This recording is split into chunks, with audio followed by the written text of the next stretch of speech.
to Pretoria, to that inquiry. Heidi Giokos, good afternoon to you.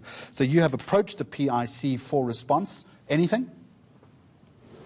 Unfortunately, no responses yet, Jeremy. We have asked the PIC for a statement or for them to just give us some word about that court judgment. However, they did say that they are working on a response for now, and as soon as it's available, they will communicate that to us. But we do understand that the PIC was told to get that money back from the investment into AI technology, 4.3 billion rand, as well as any interest accumulated on that investment in the last 6 months.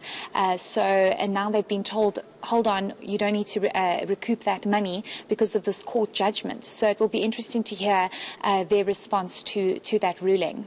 There's another company in the frame, you'll tell us, an organization called Mobile Specialized Technology. Exactly. So what we've been hearing today from the two witnesses that testified yesterday, specifically on this company, which we've been referring to as MST. This company was brought into the PIC, or this investment, and the PIC invested 21 million rand into MST, and they specialize in mobile buses, specifically in the health and education space, providing these buses for government.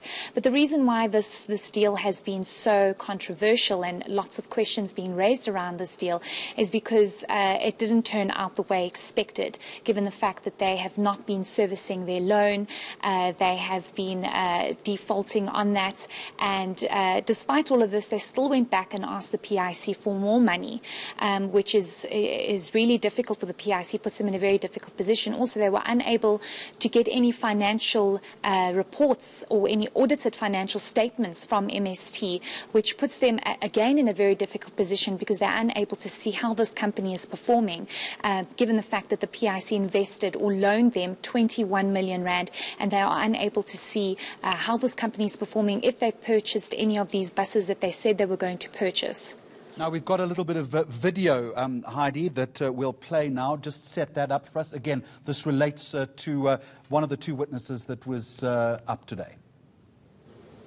Exactly. So Constance Madzikanda, who is a portfolio manager for post-investment, was just explaining the process around how MST was constantly, came back and asked for money despite them defaulting on their loan.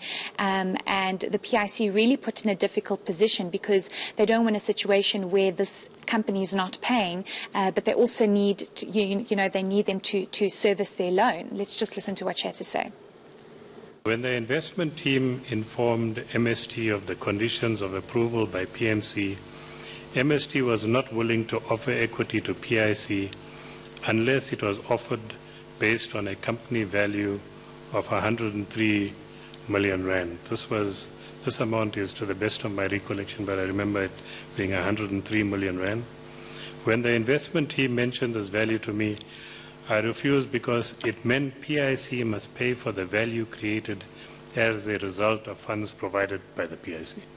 So there's an established principle in PIC that where we're putting in money into a company, and because valuations are based on a forward-looking picture, if we're putting in the money and that is creating the profits, we cannot base a value on that. The value must be based on excluding our funds, and hence I had refused for the transaction to be done on the basis of 103 million rand valuation.